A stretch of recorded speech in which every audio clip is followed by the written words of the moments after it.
This is Corey Gumbs, founder of the Black Podcasters Association, and we're dripping in black. Welcome to the Dripping in Black podcast, where we celebrate Black excellence throughout the Black diaspora. Our special guest host is Mr. Al Pete from the MPN Network. What's up, people? Good day, good afternoon, good evening. It's Mr. Al Pete with the Dripping in Black podcast. Thank you so much for hitting play. Thank you to the subscribers. If you're new here, please make sure you subscribe to the channel so you can get the updates on the news and all of the great things coming up. So, I am a special guest host of Dripping in Black podcast, but listen, you're going to see some other ones, some other guests come on, but don't matter from time to time. You know, we switch it up, but we're still going to have deep and dynamic conversations, okay? We're going to still keep that in rotation with the Dripping in Black. So before we get into this dope conversation with a good friend of mine, want to make sure y'all go to drippinginblack.com. Make sure you subscribe, all the great stuff. Please make sure you go to the Dripping in Black, the Drip Shop, and get you some merch. So if you can see it right here, boom, boom, boom, boom, boom, boom, boom, boom, boom. We got the goods right here. We got the goods. You get a mug, you get shirts, etc. So make sure you go to dibkdripshop.com to get your merch. All right. So without further ado, and again, please make sure you subscribe to the YouTube channel so you can get the updates on everything that's going on. All right. So without further ado, we're going to introduce our guest for today, our special guest. It is Mr. Corey Gumbs. He is the founder of Black Podcasters Association. We're going to read his bio. Corey Gumbs is a podcast development strategist and community builder. He works with content creators, entrepreneurs, and businesses to create audience-driven ecosystems based around their podcasts and content delivery platforms. Also, Corey is the founder of the Black Podcasters Association, BPA, and BPA is a community for Black podcast creatives and professionals providing a network of support and education for like-minded people. And furthermore, he's also the founder of BlackPodNews.com. That's BLKPOD News.com.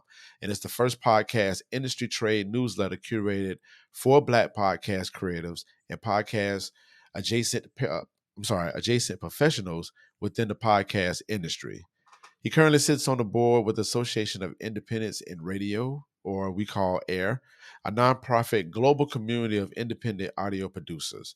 And AIR's membership currently has over 1,500 plus journalists, podcasters, story editors, audio producers, documentary people, engineers, sound designers, and media entrepreneurs.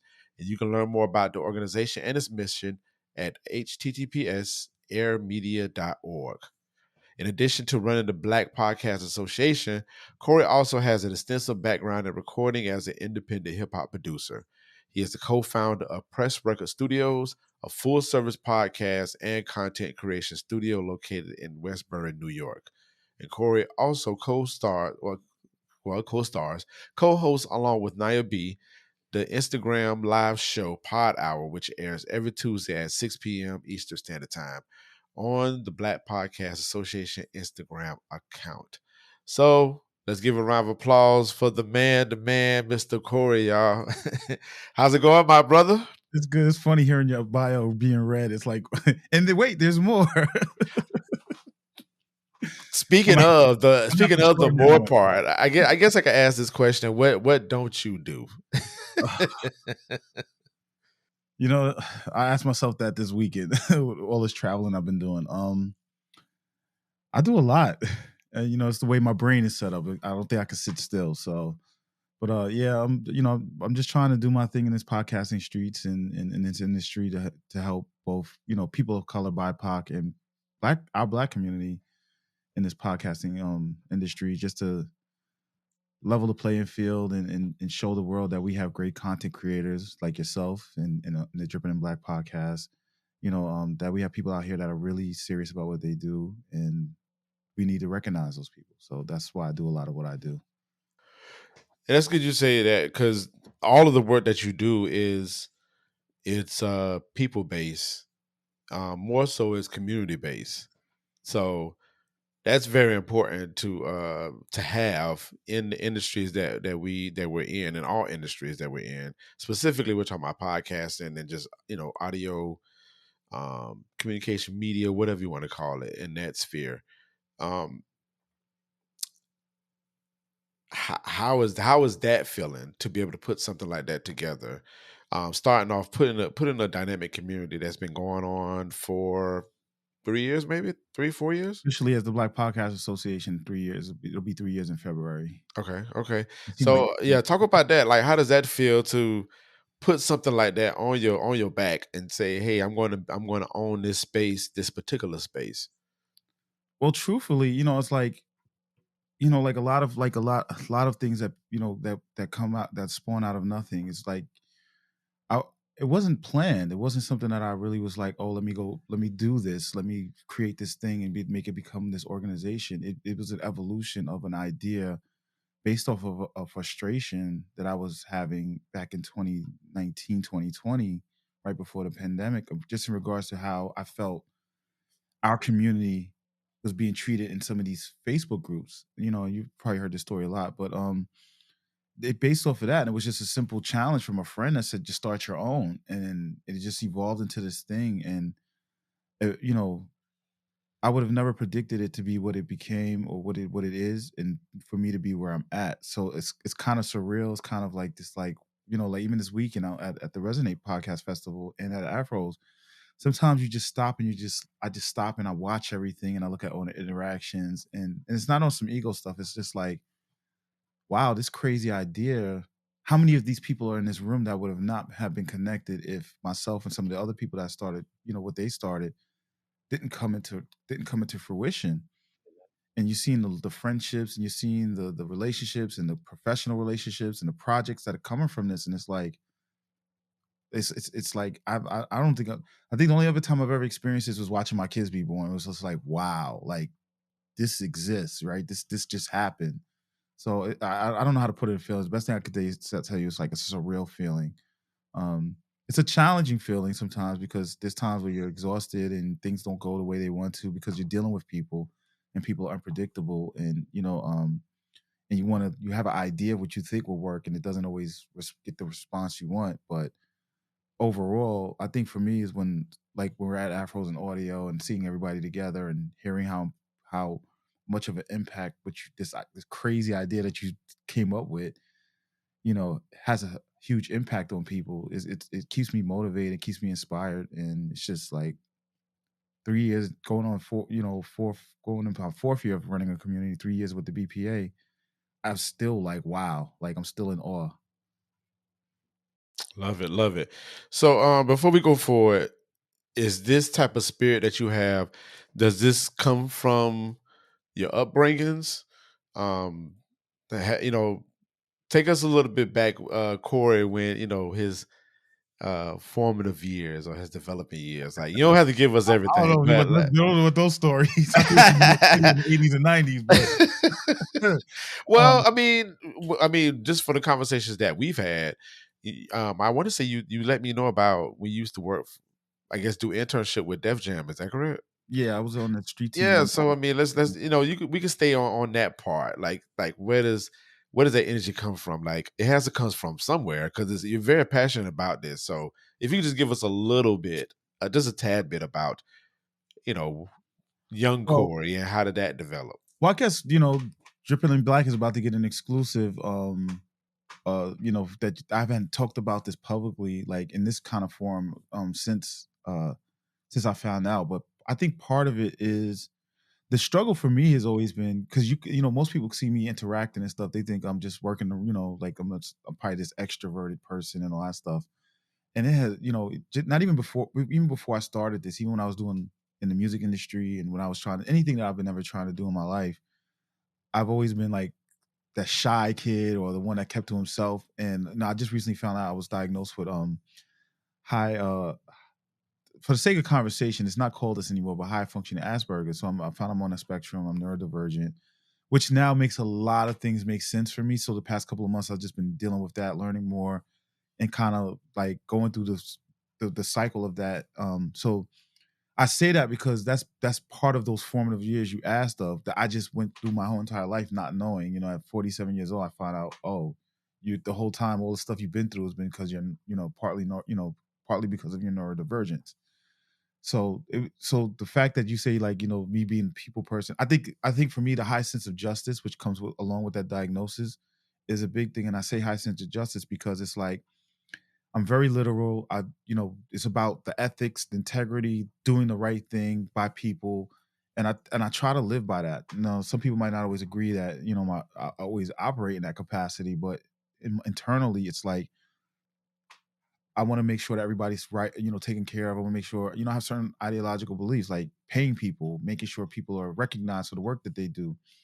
Um, and when I see kind of an injustice happening, which I was seeing in regards to the conversations and the attitudes towards Black podcasters, because at the time it was pre-COVID when I started, when I was feeling these feelings. Um, when COVID happened, more Black people jumped into podcasting. So somebody say, well, I kind of seen it coming, but I really didn't. It was just like, hey, I see these conversations. It's frustrating. I don't like the attitude. Talking with people behind the scenes and seeing how they felt about it. It's like, I got to do something about this. And I think some of it comes from my family was very political. My grandparents were very community orientated when I was growing up. They were into the political sphere here in Queens. They were educators. We were always involved. I was involved in elections, volunteering with my mom when she was helping with elections. So I think a lot of that comes from that too, from the educator point of view, because I'm very big on education, even though people are like, Corey, you should be a teacher. And I'm like, that's not my lane. I love education. I love learning. I love helping people to learn. But um, I would say that my family's background in regards to being very community orientated and growing up in it, and you look back at it as a kid, you're like, man, I hate, you rather be Saturday spending your Saturdays hanging out with your friends, riding your bikes, playing baseball, and you gotta go with grandmother to church or this function that she's volunteering at, or you gotta go, mom has you driving around in the car on a microphone saying vote for this politician. It's like I'm like, man, like I could be doing bigger and better things. But now looking back, it's like it helped shape and help give me some of the skill sets that I have now. And then I also managed a group home for a very long time. So I learned how to deal with people in that capacity as well, in a leadership fashion, and advocating and speaking for, and sometimes taking a stand when nobody else was willing to take the stand. So a lot of that stuff has shaped me who and got me to this point where I'm at now. Yeah, you just said something like on the latter part, and I want to congratulate you and commend you on all the work that you're doing out before that. Definitely makes sense more as to why you're doing all the things that you're doing now. But the thing that you mentioned about somebody has to do it, that attitude, which I think a lot of people don't. A lot of people don't. They shy away from those thoughts. I mean, I know for me personally, I've been put in plenty of situations, and a lot of people are like, "Nah, you need to look out for yourself." And I'm like, I get that, but if if if nobody else does it, who's going to do it? And somebody has to do it. And I think the right people are put in place to do that. Hence why a lot of these things come to me personally. But I Yeah. see how a lot of things can come to you too, and people are like, well, Corey could do the job. So I want to touch on that because I think that's another part of my formative years. I was 13 years old after seeing the movie Malcolm X. That was my first real interaction with Malcolm X, and I remember walking out the movie theater. We saw it. I was away at this summer camp thing. We was in Massachusetts, a bunch of white people, and I'm walking out. I'm fuming, like because I was, that was my first. I knew of Malcolm X. I've heard of him. I mean, even to the point where my grandmother said that he visited her house one time back in the '60s and '70s when he was living in Queens. Because that's how deep they were into to what they were doing in the community. But I remember being 13 years old and finding the book on my grandmother. My grandmother had my grandparents had this big library in the house, which is another reason I love reading books. But I remember reading Malcolm X's autobiography when I was in school, and that kind of shaped me. It kind of shaped me as well. And like listening to James Baldwin and these leaders is like, you're right. Like if nobody else will step up, then you got to be the one to do it. And you've heard me say this to a lot of people. Well, like, why don't you do it? Right? Because it's like if you see there's a need and there's a want and there's a space that needs to be filled, if you're not going to, and everybody's thinking about not doing, waiting for the next person to do it, it'll never get done. And for me, it's like I guess the way my brain is set up, it's like I get frustrated with things, and I'll just be like, you know what, F it, I'll do it. And that's part of being a leader, right? It's like stepping up and saying, hey, even if sometimes, and I hate to say, like, sometimes even at your own detriment, whether it's financially, spiritually, emotionally, physically, whatever.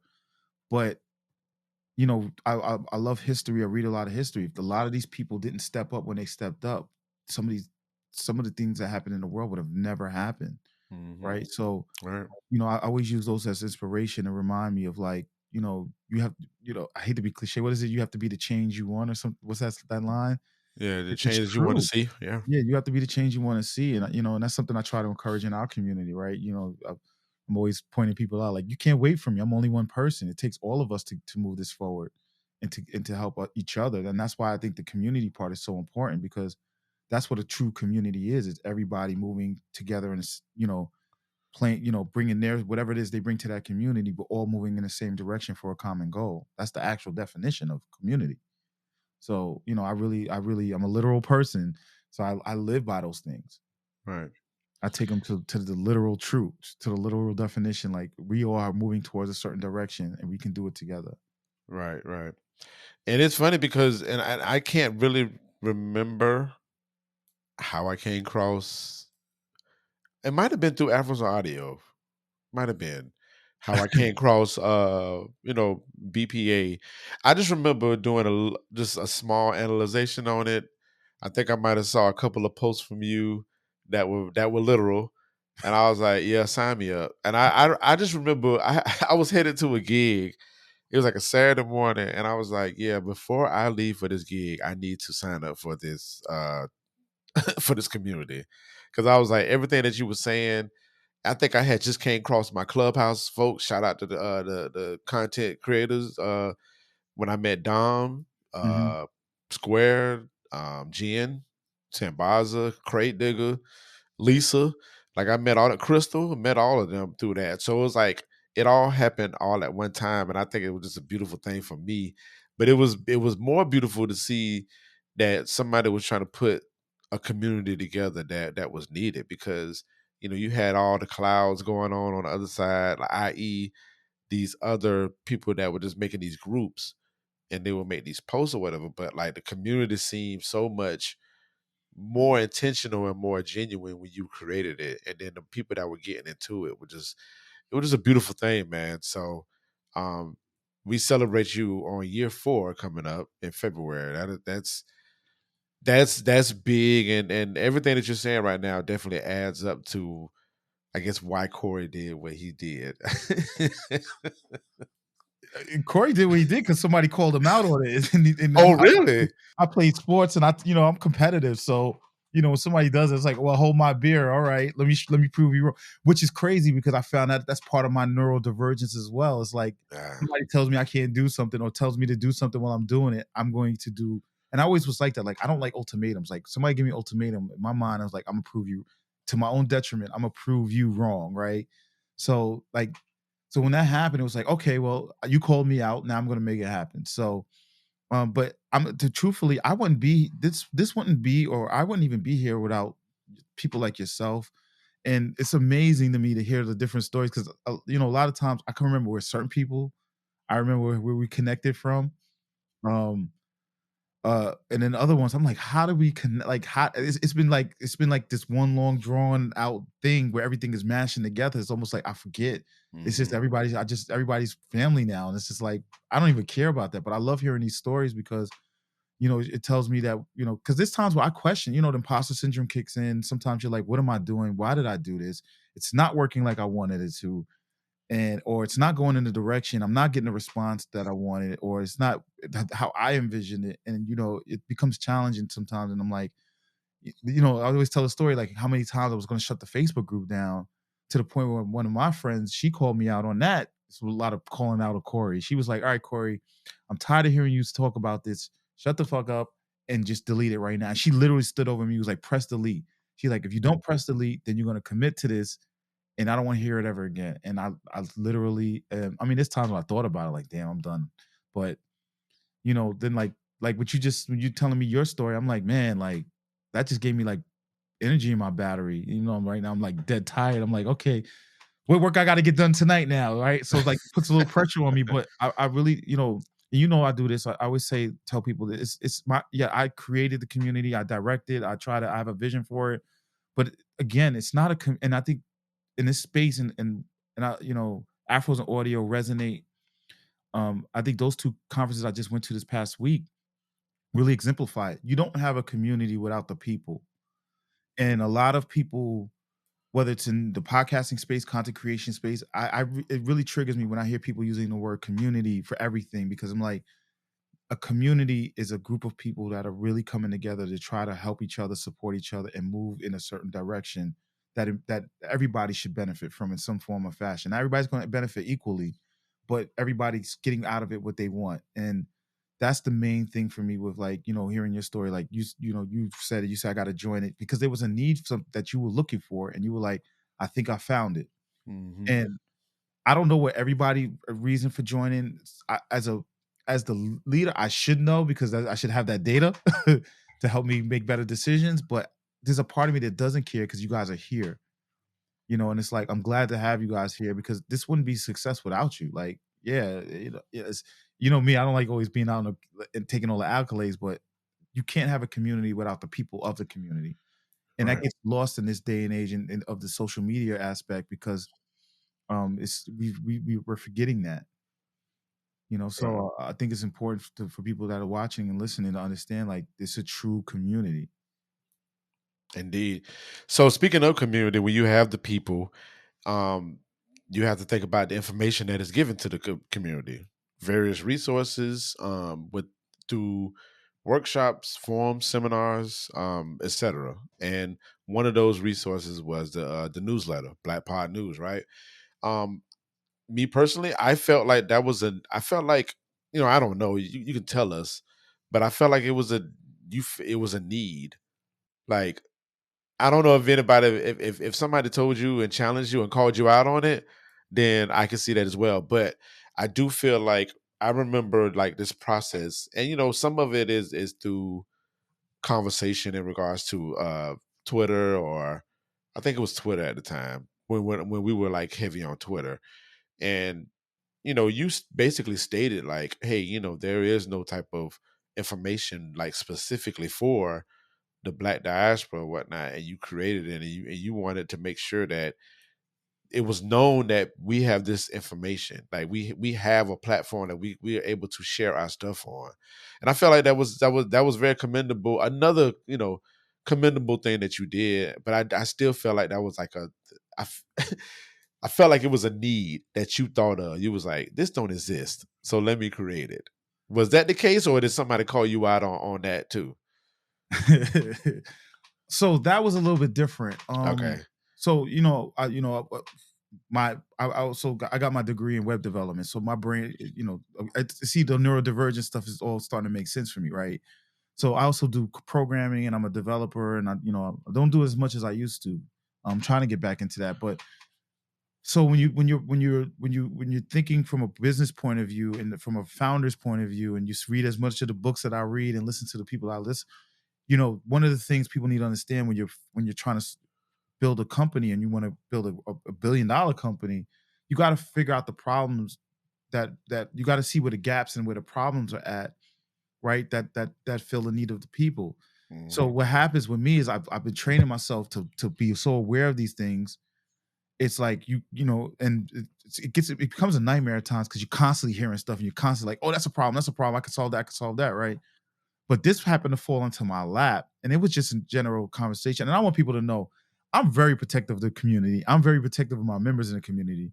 So if I hear, sometimes I'll be going off on, in personal conversations off on, I'll be getting animated and a little excited and aggressive, because it's like, nah, you don't do that to my people, right? And that's how I feel. And that just happened to be one of the situations where mutual person we all know of. I'm not going to shout out nobody, name no names, but he was shopping around an article, and then we just happened to have a conversation about. Oh, I called him because I saw his article on the platform, and I was like, "Yo, that was a great article. I'm glad you sparked that conversation about Black businesses in the podcasting space and getting support from the podcast industry for Black businesses." And I was like, how did you choose that platform? Because it really didn't fit into their platform. And he was like, I was shopping it around, and a lot of these newsletters were like, this doesn't fit this is not in alignment with what our content. Now, that particular platform where they were able to get it published, it made sense because I know the person, and I was like, thumbs up. But we don't have a lot of allies like that in this space, and it was like, me, like I'm not gonna keep talking about it. I'm not gonna say we need this, we need this. I was like, F it, I'm gonna create my own platform, because I already knew that I was already being told we need a newsletter because I was trying to stay away from that because that's a lot of work. It's And a I didn't lot of really work. A understand at lot the of work. time what kind of content, and I didn't understand the power of it. But it was like, you know what? We need to have our own thing. And as the Black Podcast Association needs to have its own newsletter where our members can publish whatever it is they need to publish. Mhm. And like everything else, it evolved into this new. I was like, well, if we're going to do that, I want to open it up to all Black podcasters and professionals in the space. I want to create, and then it became, well, we have all these wonderful people like yourself with these talents and stuff and this knowledge that you've acquired in your positions that don't get this limelight that some of our white counterparts get in the industry. And I was like, we need to have a platform where those people can shine and we can show that we know what we're doing equally or even better. Because that's typically what happens in the media spaces with Black people is we're a part of it from the beginning. We help build it, we help shape it, and but we don't get the recognition until the money plateaus. And now they're like, where do we turn to for the money? Meanwhile, the whole time we're MacGyvering things together to make money and getting creative in how we do things. We saw that in the music industry, we saw that with TV, we saw that in the movie industry. Now we're seeing that in the podcast industry. Yep. And I just wanted to make sure we had a platform where we got ahead of that curve and we already established and get our market share and position ourselves to have those voices already propped up. So when that time comes, you have more negotiating power. You have a better position at the table than, typically how we're trying to scrape up for scraps that are always thrown at us simply because they don't understand our culture and how we do content and how we consume culture. How we consume the content. Right, right. So I know that was a long-winded answer, but that was more of just like me getting upset because somebody got slighted, and I was like, "Well, F it, I'm going to do it for you. I'm going to make sure that we never suffer that problem again." Yeah. No, that was the right answer that you said. I mean, every word was stated and respected. So I again, I commend you on that part. Um, I guess I could do a call out question. Uh, Black Podcasters Association, then you have Black Podcasting Awards, and then you have Afros and Audio. I look at it as the trio. Okay. I would go as far as to say the community looks at it as a trio. I would like to know your thoughts on that. And I'm laughing because we had those You conversations. already know the answer. So for me, I'm competitive. I look at I've always go into like whenever I look at a business or have an idea, I look at what's going on. I always look at what people are doing right, what they're doing wrong, where can the improvements happen and stuff like that. And and this is not some secret story. I'm competitive. I'm like, I get like to the point where I'm like, it's me or nobody else. I get on some Michael Corleone, like that type of mentality. Maybe it's the New York in me. I don't know. But that's how I relate to that. And when I first started this idea, it was like I was looking at everything that was going on, and I was like, well, they're doing this, they're doing that. I'm gonna knock them all out though. I'm gonna show them how to do this, son. Like I was on some stuff like that. And then I had to stop myself one day because I was like, looking at what everybody's doing, and I'm like, well, when I was like, I'm gonna do this community, I was like, we're gonna have our own conference, we're gonna have our own awards, we're gonna have our own this. And I was like, that's a lot of work, right? Each one of those things are jobs within themselves, and it's a lot. So I was like, and then I took it one step further and was like, well, we're all technically fighting for the same dollars. We're all targeting the same people. We have the same market that we're targeting. It doesn't make sense for me to compete with organizations that were already there, have a brand that, and they're already doing what I want to do. Why reinvent the wheel? I've looked at it like, let me reach out, let me get closer to these people and see how I can support them with what I'm doing and how they can support me what I'm doing and and try to be as collaborative as possible, which is why it appears that way because those conversations started early in the life of of the Black Podcasting Group on Facebook that turned into the BPA. And those people actually joined the BPA. So the Mm-hmm. conversations were happening there, and it was like, and as I got to know people and learn more about the needs of the community, I was like, oh, this makes sense.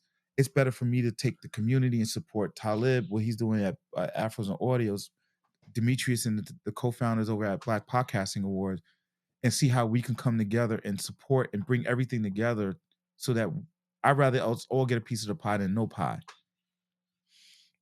So that's where that comes from. And then, of course, some of us are a little bit more prominent, like myself, which has been a struggle for me, but it seems natural to me, but it's always a struggle because I remember some members came to me and was like, Corey, we need you to be more front and center. You got to be out there. Cause I wanted to be in the shadows. I didn't want people to know I existed in that capacity. I wanted the organization to be its own entity, but they were like, you got to go out here. You got to speak on these panels. You got to represent the community. You got to do these platforms, interviews, all this stuff. And I was like, no, no, no, but challenge accepted, right? They called me out. I was like, all right, I'm gonna show you how to do this.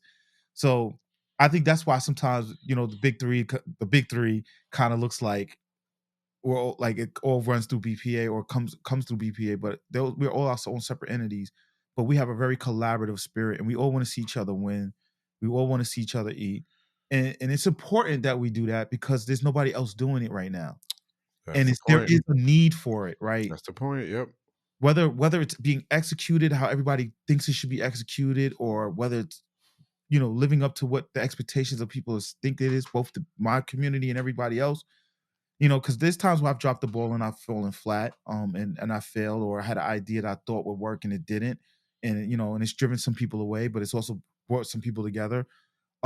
I think people need to understand, like, we are at a cusp right now, especially with this election cycle, the attack on DEI, and companies moving away from that, and in this industry where um BIPOC period, not just Black people, but Latinos, and they're being exploited for their advertising revenue by these companies, and we're getting the bottom rung of we're getting the bottom part of everything. So we need these organizations, we need these things to exist, and we need to support, and I think that's why we have to collaborate, and we have to come together, and we have to work. you know we may not always have the same philosophical or approach to everything, but we still have to work together, and we still have to figure out how do we provide our communities and the people that are coming into podcasting, as well as those that are already in it, what they deserve and what they need to support them in their in feeling like they're part of this industry. Right. And to make it clear to the listeners, I asked that because we jokingly talked about it, but like at the end of it all, what you stated, Corey, like we need this. Like we nobody is doing it to this degree. You know what I'm saying? And we Yeah. definitely need this to make the community more solidified, and just bringing the entities together, and the collaborative spirit is extremely there. And I think it's been there way before people probably even said okay, or probably looked at it as such. I just know for me, I remember the moment where I looked at it like, oh, this trio action, like, fits the script, you know what I'm saying? And everybody has their respective things that they do, but just seeing that, I could definitely say it adds to the reason why the community one of the reasons why the community is like blossoming the way that it does. So I I think part of it too is myself, Talib, Demetrius, and I want to shout out. I want to throw BIPOC podcast creators into this conversation too, because even though they deal with the more broader scale of BIPOC creators in the space, they do advocate for all groups, including Black content creators in here. And a lot of us are passionate about not just the podcasting, and because we all started as fans first, and we all were into it. So we're not just passionate about we're not just passionate about our entities that we created, but we're also passionate about the people that we serve. mhm. And I think, for people watching and listening to this, and this is not to say you need to come over here, even though you do need to come over here. You need to understand that when you hear the word community being thrown around by companies, by gurus, by all these different people, you have to examine where their stance is in regards to their community and how they feel and how they treat the community, right? Because this is a thankless job. I mean, I love BPA members, and I love, they make sure you get your flowers. Sometimes I'm a little awkward with it because I'm like, I'm just doing what I'm supposed to be doing. But they make sure you get your flowers, but a lot of people out there don't. And it can be very stressful, it can be very strenuous, and it takes a lot from you. It's a lot of sacrifices you have to make to Mhm. run these organizations and get them and make sure that you're serving the people that they need to be served, how they need to be served. But I want people to understand, when you're examining community, you got to make sure that the leadership is truly about the community, which is one reason why when I was asked to run for the board of air, I was like, yeah, because I saw how the leadership was really ingrained in not just the community of air, but also the industry itself and how they want to move it forward for freelancers and for the independents in the space. So we have to, sometimes we get emotional. We get into these creator spaces because it's our art. We're putting ourselves into it. And we put these blinders on. And then when we join something or we become a part of something and it doesn't pan out how we want it to, we tend to talk negatively or feel like we were duped or something. But sometimes it's you just didn't take the time to do your due diligence and research the people that are running it and understand why they're running it and what was the purpose of this community. Is it for them to do a high value ticket to get money from you? Like, you got to really look at all those things and really examine what your needs are and what you need from the community. And if that's fine, there's nothing wrong if you want to go over to somebody that's using the term community but charge you an arm and a leg to access it. You understand the value for yourself for that. And then you come over to something like where we're doing, you have to examine the leadership and decide for yourself, this is the place where I want to be. Like, kind of like what you did when you joined, right? You was like, you know what? This is in alignment with what I feel and I like what's going on here. Boom. I think this is the place for me. So, sometimes you got to take a step back and let the emotional stuff go by and think about, like, is this the community for me? And this is where I want to be. Because I'll tell people all the time, BPA is not for everybody. You know, just like Afro's Audio Podcast Festival, it's not for everybody.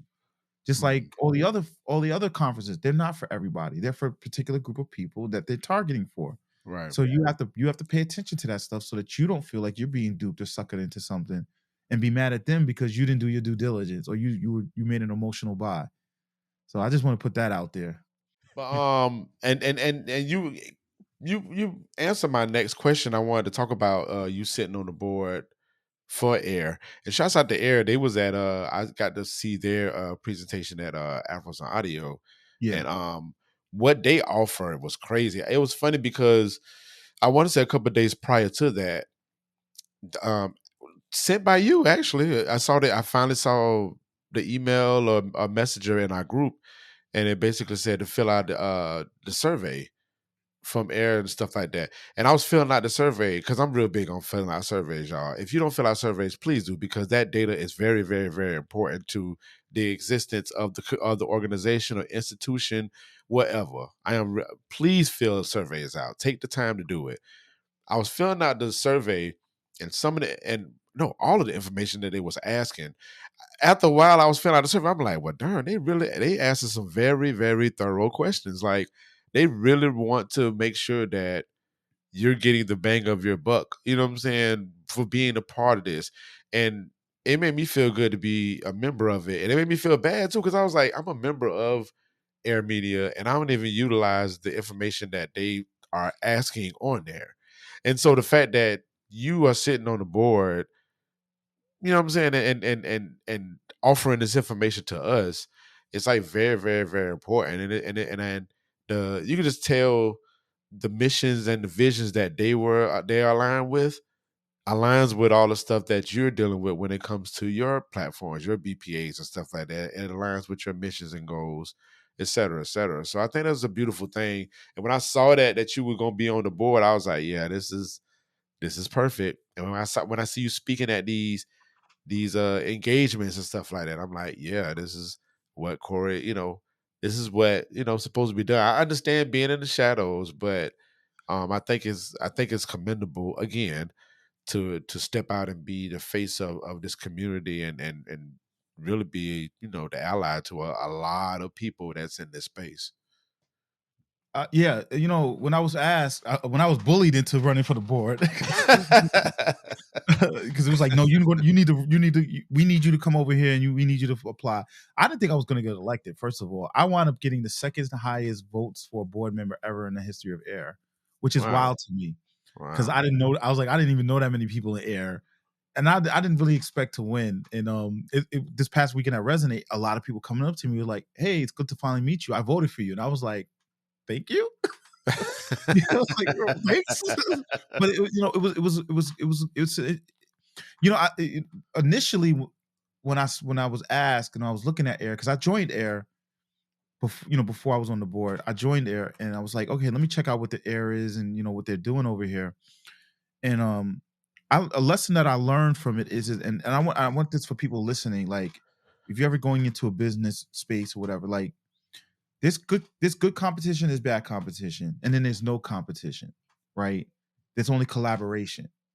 And being on the board, I realized that air has a lane, BPA has a lane, every other organization has their lane, Mhm. and we all have a different. We all may be targeting the same people. We maybe all have the same similar audiences, but we all bring something different to the table to those audiences. And I don't want people to get discouraged. So somebody might say, well, there's a lot of ideas that I have for BPA that Air is doing already.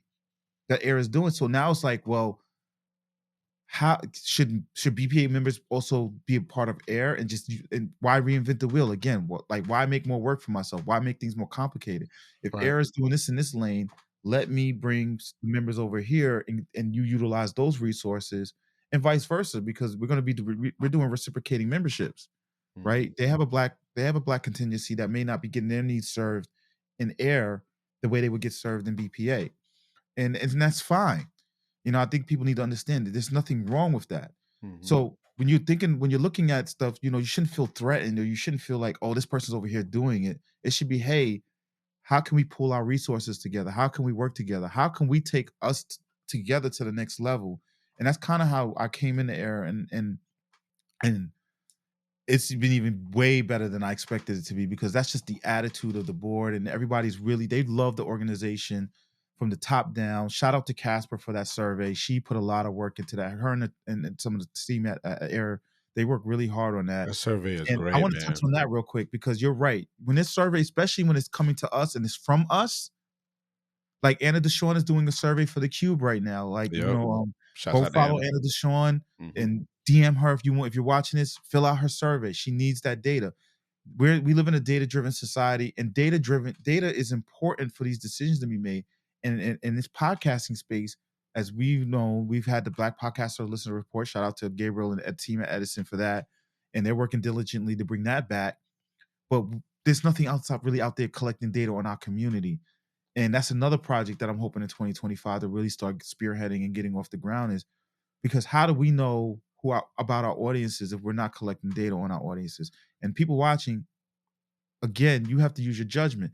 If Dripping in Black is doing a survey, they're doing it not necessarily because they want to sell your information. They're doing it because they want to understand who you are, what you're about, so that they can provide you and improve themselves and provide you with the right stuff so that you have a better experience when you're listening to this podcast. Yep. And I think, because we hear these horror stories of like Facebook and these tech companies collecting data, people are very wary of it. But it's important. Air does that every year so they can understand the membership, so we can provide the services and meet the needs and understand what the direction of so we could be thought leaders in the right because they also do a rate sheet, so they're constantly reviewing rates and making sure that people are earning fair wages and fighting for that. And unless we have data to back that up, it gets really hard to go to these companies and say, you should be paying editors XYZ so that they can survive out here. You should be paying your producers, you should be paying your writers, you should be paying these people, your host, this amount of salary. This is not 1995 where you keep some of these rate sheets haven't been updated in years. So that's why communities like Air, with BPA and a lot of other communities out there that's why it's important to look at them and join them because they're out here fighting on behalf of not just the members in the organ, but the industry as a whole. Yep. And that's one of the big things with me with BPA. You don't have to be a BPA member for me to advocate because it's really about uplifting the Black community in this podcast industry.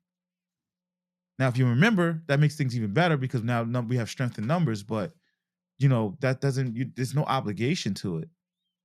Yep. And you made it known in the email. You was like, if you're a member or not, even if you're not a member, just fill it out. Like you encourage that in your messaging, And I thought that was very dope that you said that, man, because it's definitely important. But it is important for powers and numbers. And the speech that you gave about the data is crazy. Like today, I was in the seminar and the guy said data is key. And that KEY was very bold. That data Some is people, key. you know, I'm a tech person, so like some people be talking about how Amazon be like listening. Like, I get it, but you know what? For me, somebody who doesn't like shopping, the fact that you know I'm gonna need detergent in 2 weeks. Thank you for reminding me because I'm not trying to go. Let me put it on there and order it now. You know what I'm saying? That makes my life easier, Right. right? The crazy part is they know a lot of the data that's collected on on all these platforms. They know more about you than you know about yourself that you're even aware of. But it's important because especially for us as content creators, it's important that our audience participate in our data collection because that's you've heard me encourage this too. This is how you're able to make sure that they're getting the content that they want to listen to. When you're trying to raise money or get sponsorship and advertisers, you're making sure that the advertisers are in alignment with your audience and they're not getting sold some scammy products or whatever. The products fit. These are products that they want to hear, they want to purchase, they want to know about.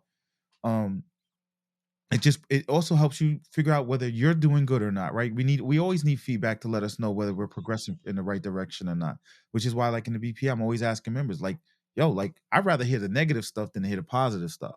For sure. Because the negative stuff lets me know that tells me how you feel about certain things. It lets me know that it gets a little deeper, but it tells me where I might be making mistakes or where there's a gap that needs to be fixed. And if everybody's making the same complaint, clearly I need to listen. So getting feedback and data is important. And if you're watching this and Dripping in Black, I highly encourage you, brothers and sisters, to put together your own survey and pull your audience so that you can keep providing the great content you're providing to them. Right.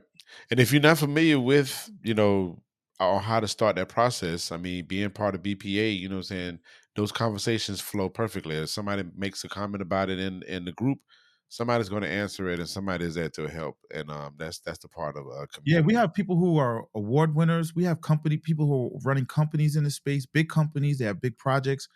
They're and let's talk about that real quick. Yeah. And this is part of the beauty of community. This is one of the things I learned that I didn't realize was going to happen when I started this, but I've learned it over the past couple of years. Is I'm probably going to mess up the community now when people hear this, but somebody like yourself, you're an editor, you're a DJ, you're a podcaster, right? Now, normally on the outside, somebody might reach out to you. You might say, okay, here's what I charge, right? But inside the community, you might not give away all your trade secrets or everything. But you're gonna help the person. You're gonna give them information. You're gonna solve the problem. You're gonna point them in the right direction. You might help them. You might say, hey, you know what? I like that idea. Let's get in a call and next you guys are working together on a project, right? So Right. things come out of that when you're in this community where outside of the community, not necessarily like, if I reach out to somebody at XYZ company their founders in our group, because I know their schedule's so crazy, they might be like, I can't really do that right now, it's outside my bandwidth. But because they're in the community and we go to a networking event together, they might be more apt to be like, yo, I saw your question. Let me tell you about this real quick. I wanted to meet with you. And that's the whole part of building, friendships and stuff inside the community that becomes the byproduct of you building relationships with people in the community, is that they start to give you, and I'm going to say this is what we see in other communities, why there's nepotism and it seems like they always get ahead and there's always insider training, because this is how they operate behind the scenes. It's like, they may forwardly, politics, right? I always tell people I lived in DC. Everybody's going at each other's throats in the news, but you know what? They're all members of the same private club. They're all eating dinner together at night, and they're sharing information with each other. So, Mm-hmm. this is why it's important to find your community and really build a community wherever you're at, whether it's BPA or somewhere on your own or whatever. Indeed. I dig it, man. Dig it. All right. A couple more questions, a few, and then we're gonna wrap this thing up. But thank you to everybody that's tuned in. We listened to Corey Gumbs. The studio action. I don't know if I said press records. If I did, Press forgive me. record. It's press Yeah. record. Yeah. Press record studios. Yeah. So congratulations on that. He went Thank you. talk more on that. I mean, that's another community based type of venture that yet you have added to your resume. Well, like you, Al, my thing is music and recording. That's how I got in this space. I actually started with Black Label Podcast Studio right before COVID. It was a mobile podcast recording studio. I was trying to avoid actually having a physical studio because of overhead. Yeah. Anybody who's ever run a studio knows there's a lot that goes Oh with yeah. it, right? Oh yeah. Oh Right yeah. Oh yeah. Oh location, yeah. build out, overhead, Yeah. staffing, bills, all that stuff, and it gets real expensive. I was trying to avoid that, but COVID blew up my business model. But that was led to the community. And during the course of over the years, you build friendships and relationships. So shout out to Richard and Matt, my partners, and we've been doing having conversations about doing stuff, and it was like going to these meetups in New York City and stuff. So New York is a little weird, right? We have New York, the five boroughs in New York, and then you have like New Jersey, Long Island, but everything is always happening in Manhattan. And I live in Southeast Queens. And even sometimes going to Manhattan could be like, people out here will be like, oh, I don't want to go way out to Brooklyn. I don't want to go way out to Manhattan. Because, if you're taking public transportation, it's a good hour and a half trip. Two fare zones, as they say, right? Train, bus, whatever. But a lot of the events are happening in Manhattan, Brooklyn areas in certain parts. So what happens is people in Long Island there's a community out there, podcasters, but for them to come all the way out and drive, whether you drive or take public transportation, it's a trip. And the further out on Long Island, if you're in Suffolk County. So when we decided to create the studio, we were trying to solve that problem. Like, how can we all live in Queens? We're like on the border of Queens and Long Island. How can we meet these people where they're at and help them build a community out there where they don't feel like they have to come all the way out to the city? And that's where the studio part came in, and we just love what we do. So Matt is our editor, our videographer. Richard is like me; he's a producer. He's an audio guy as well. He runs a network, and it was just like we had an opportunity to where we built it at. We had a great opportunity. He was like, "Let's do it," and now we're just trying to, we opened up this year. We're just trying to figure out exactly how we want to provide and build the community out and serve the community out in Long Island, which Westbury is in Nassau County. So we're just trying to figure that part out and just work that out. We're actually about to start doing our own like monthly meetups to bring people together out there because we go to a lot of events out there and we realize a lot of people don't understand podcasting from a business owner point of view, from an individual point of view. So we're like, okay, we found the right place. Now it's just a matter of putting in the work and getting people to know that we exist. So, but it's a fun project. We're producing some great shows. Shout out to Empress and I'm about to screw up her name, Christina from Mind the Force. They've been utilizing. They live out Long Island, so it's been convenient for them to come to our studio to do their podcast. So it's serving BPA members as well. So and that's the community part. So, but yeah, that's basically what it is, and it's a full service content creation studio. We do podcasting. You want to live stream. You want to do your reels or whatever. You have a place that you can come to if you're in New York City or Long Island. You have a place you can come to and do it. Indeed. Dope stuff. All right, time for some fun stuff. This is kind of off the record, so to say. I want to let my people know when I was at Afros on Audio, I was DJing, and Corey has a very significant way of telling me that I'm a great DJ, which I appreciated. But I was playing certain songs that he was not in place. And he walked in and he said, I think you said you didn't play any 50. So I said, and it was funny. I want to say I had a song already queued up with 50 ready to play before you even said it. You showed me it was like the next song. I was like, that was literally the next song I was going to play, right? Yeah. So I played it, and then he said I didn't play it long enough. So I want to publicly apologize for not playing it. No. This is a joke part. This is the fun part. So he mentioned the fact that 50 was from Queens. So with that being said, three quick questions. Who's your favorite rapper from the 80s? That's from Queens. The second one is, who is your favorite rapper from the 90s? That's from Queens. And who is the third rapper that's from Queens in the 2000s?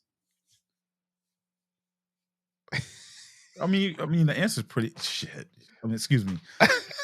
I don't know if people can see it, but you can clearly see I got my music stuff going on behind me. Okay, so from Queens, man, I'm gonna say LL 80s. Okay. LL, the GOAT. Um, 90s. I mean, it's a given, right? 90s was Nas, and then 2000s. I'm gonna from Queens, man. I'm gonna go with my man 50. Okay. I mean, it's very generic, but there's a lot of Queens is a place where stars are born, man. There's a lot of the It's greatest, a lot of it's a lot of people come from a lot of Queens, great hip man, hop because acts come from Queens, so it's hard to answer that question. But if I had to say like iconic for hip hop, those are the three. okay, fair enough. Because I mean, listen, somebody might not say Nas, somebody I might mean, have I would say said Prodigy, like it was like right, Snoop Prodigy, Dogg. Mobb Deep, yeah, you know what I'm saying? So For me, it's moves. It's like because everybody has their run, like and I always try to look at who's consistent, who's been putting out consistently, and who's been evolving, and it's hard, man. It's hard to pick one person, but that 90s, I remember hearing Illmatic, man. I remember when he did Live at the Barbecue and that Illmatic dropped. I was in summer school, man. It was that and MOP all in my rotation. yeah, I got to give him the 90s, yeah. especially that mid 90s run. He changed the game for rap with that, So Yeah, and then like 50, literally changed the game. yeah, 50. I Yeah, always liked 50 before when he was on track, when he came, when he was on Track Masters and stuff. So How to Rob and all that stuff. I was always a 50 fan. My boy put me on a 50. yeah. So I was like, all right, so and then when he popped, it was like, yeah, finally. Indeed, indeed, indeed. All right. Well, again, listen, Corey, we appreciate having you. Do you have any other like kind of things you want to share real quick, or you wanted to give some advice before we get into our last thing? Well, I want to clear something. I was busting your chops, but I respect. I'm from hip hop, so You I respect the DJ.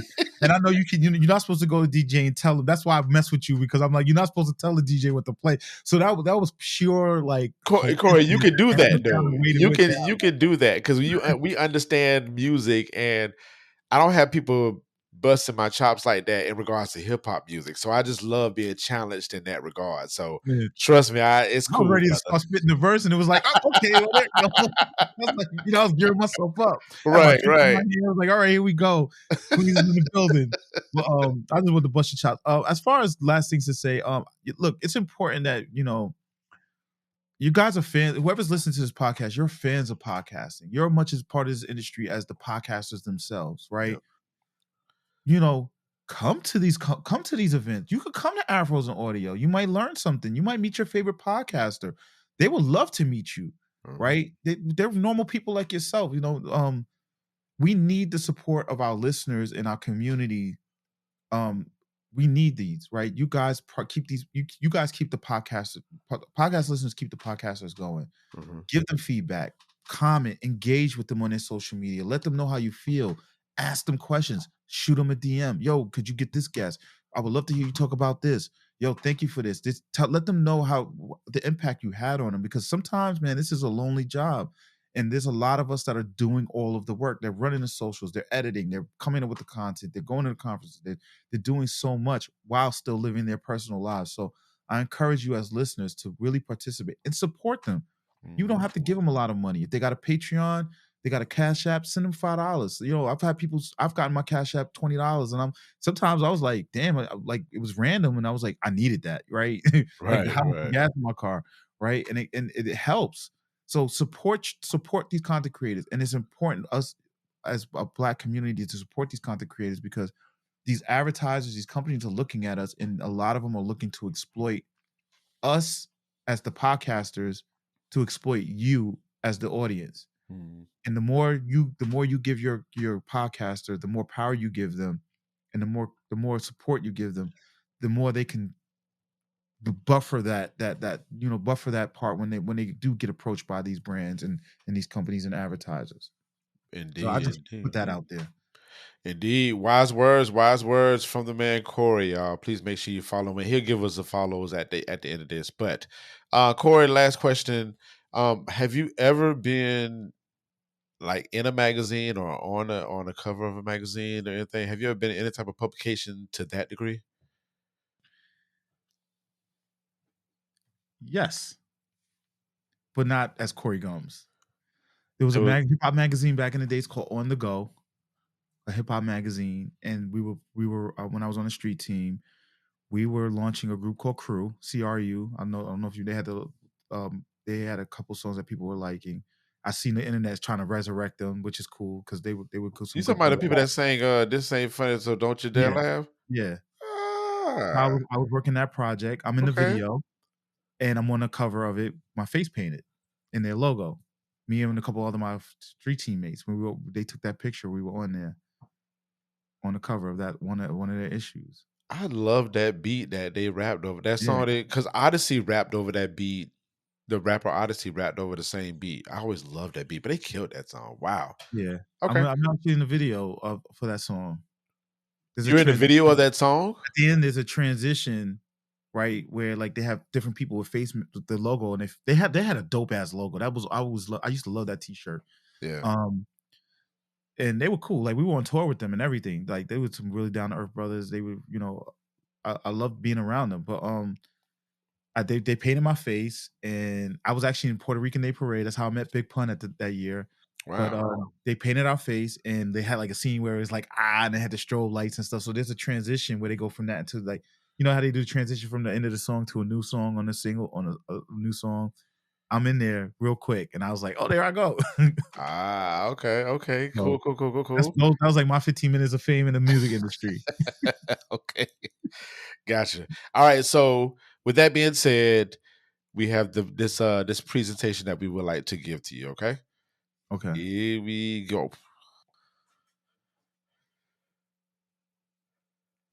Do you see yourself on the cover, sir? hold on, because oh, okay. So you are on the cover of Dripping the Black podcast magazine, and that is your cover. So we want to Why am I uh finding out y'all have a magazine? See, and this is one of the things being a community leader. I just want everybody to know. Sometimes I feel like a dad. Like, when did you start driving? Like, you looking at your when memory, did like, you grow up? like, when did you get a beard? Like, because everybody's doing so many different things. When did y'all have a magazine? Like, why didn't y'all tell me this? Like, but man, wow, appreciate this. Yeah, man. So this is your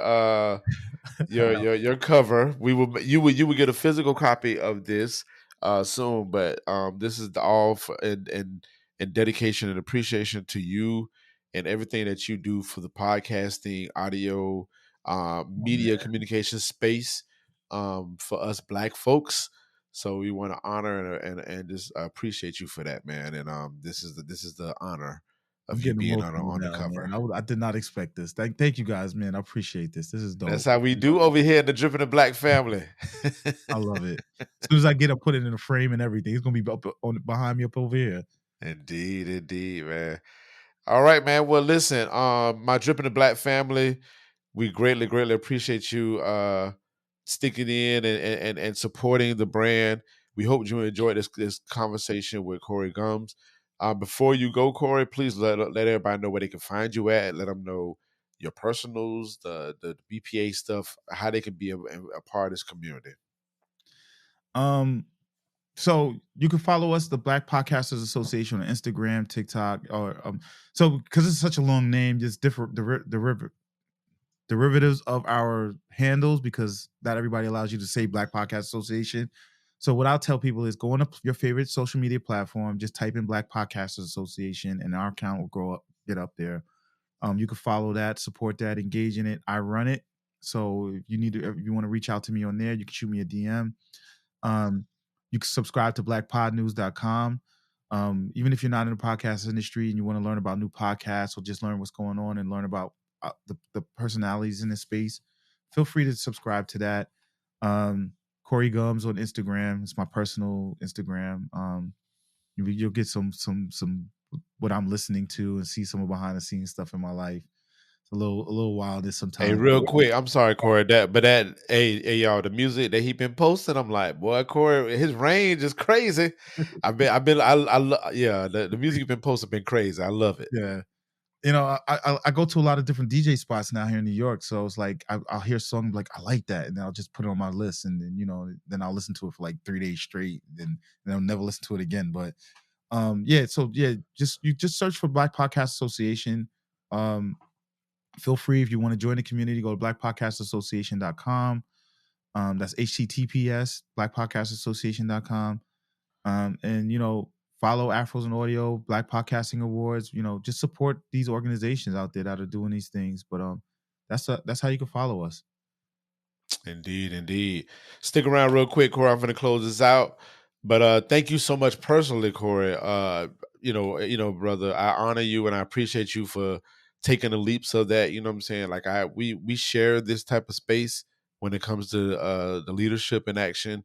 So I want to just definitely appreciate you for doing something tremendous like this. And you will always have my support for the BPA and anything else you got going on. And also, when I get out of this school situation, I'm going to jump on one of those beats that you've been making. Trust me on that. Like, because my man Corey be making them beats over there too, y'all. I ain't want to say that, but I'm saying it now. We can talk about that too. But thank you guys for having this platform and inviting me on here. Anytime you ask me, I'm gonna show up. So I really appreciate you guys giving me an opportunity to speak to you and your audience. So thank you. Indeed.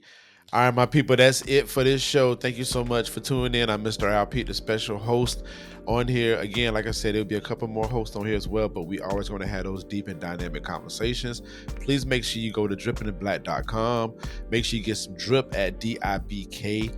Dripshop.com and get you some merch. See, we got the cups over here. We got shirts, all of the things. So get to it and make sure you subscribe as well on YouTube page so you can get those updates. All right. So be good to yourselves and be good to others and keep it black. It's Mr. Al Pete to the top. On the next Dripping in Black podcast, our special guest host, Dominic Lawson, interviews children educational entertainer, Ms. Toni Kennedy. I really hope that my legacy is people trust me with their children externally and the child inside of them. I really hope my legacy is I feel a more positive way about myself because I was exposed to something Miss Toni did, created, or said. I love that.